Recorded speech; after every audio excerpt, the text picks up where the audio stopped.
I'm going to keep this simple for you. I have 3 basic steps to show you how to create and understand your financial plan. The first step is going to be for you to create and stick to your budget. Now, how many of you here today actually write down all your bills and know what your monthly debt is? Exactly. Unfortunately, too many people try to remember what bills are due and how much they are without ever writing them down. Now, this may work for some of you who really don't have a lot of bills. However, for those of us that do, this can cause many problems in the long run, such as forgetting the bill is due, what date it was due on, and you may also over budget for those bills for that pay period, which means you're not going to have enough money from that check coming in to pay all of your bills. This is where creating a budget saves the day. You can use an Excel spreadsheet or simplify it with a notebook. I carry this mini notebook in my purse labeled Bill Book, which contains my budget. By creating and sticking to your budget, you may not like your new habit, but you will know what you spend and where you spend it. Now, to create a budget, you will need to know your monthly net income. This is going to be the money after taxes that has been taken out of your check. You will also need to have a list of your monthly expenses. And once you have this information available, you simply write it all down, all of your monthly expenses, and then add them up. You will then need to subtract the money amount from your monthly income. This is going to tell you how much money you have left over each month after your bills are paid. Another great way to stay on track after creating this budget is going to be to pay your bills on time. Now, are you one of those people out there that say, oh, I'm going to push this bill back until next payday. It's only a $15 late fee for not paying on time. Well, let me tell you something. That little $15 late fee over a year's period, that's going to add up to $180 in late charges. Crazy, huh? That is not money going toward your bills or money going into an investment.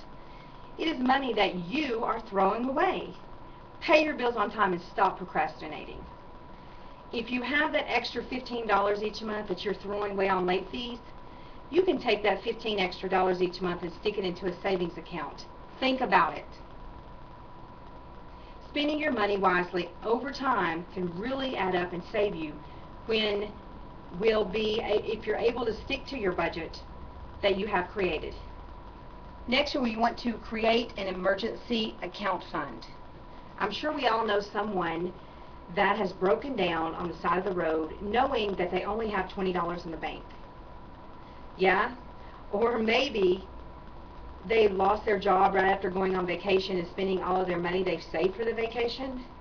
This can happen to you, everyone here today. These can become very stressful situations if you're not prepared. By creating an emergency fund account, this is going to allow you more room to breathe should you have an unexpected event happen, like losing your job or your vehicle breaking down. When creating an emergency fund, your goal should be to save money, which is going to equal 3 to 6 months worth of monthly expenses. You will be setting financial security, which is going to allow you to stick to that budget as well. In the event of the emergency, the funds are going to be there for you, and you're going to bail yourself out without taking away from the rest of your bill money, borrowing from a neighbor, having to return it, taking the temptation away from dipping into other bill money listed in your budget.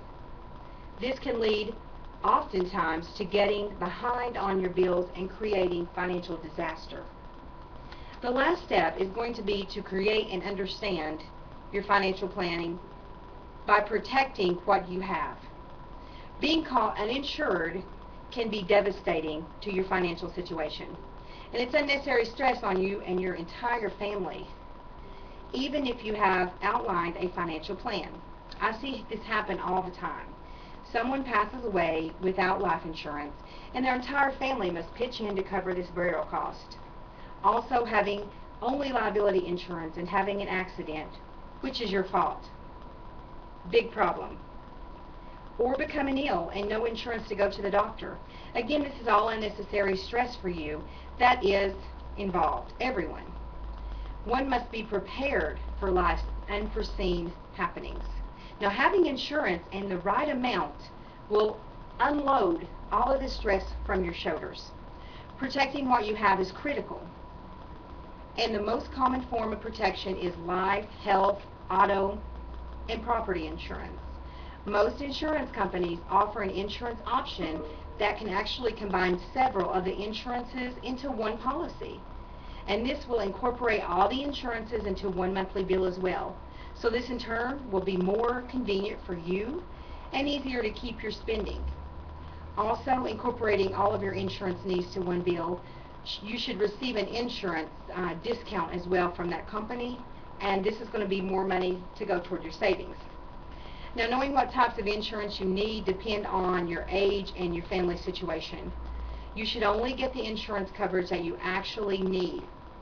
There is such thing as too much insurance. This is when you will spend extra money for insurance that really doesn't even applies to your situation and that you really don't even need. Your insurance agent can help you narrow down your insurance coverage to your insurance needs.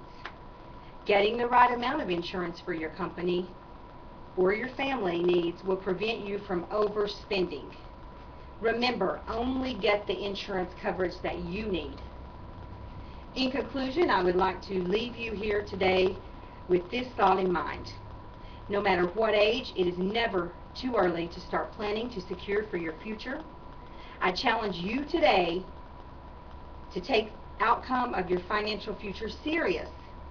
You can do this simply by taking the knowledge that I have provided you today, which is analyzing your current financial situation, creating and monitoring your personal financial plan, and maintaining your goals.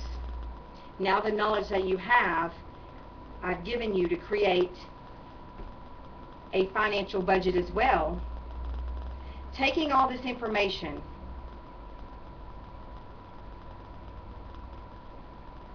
and maintaining your goals.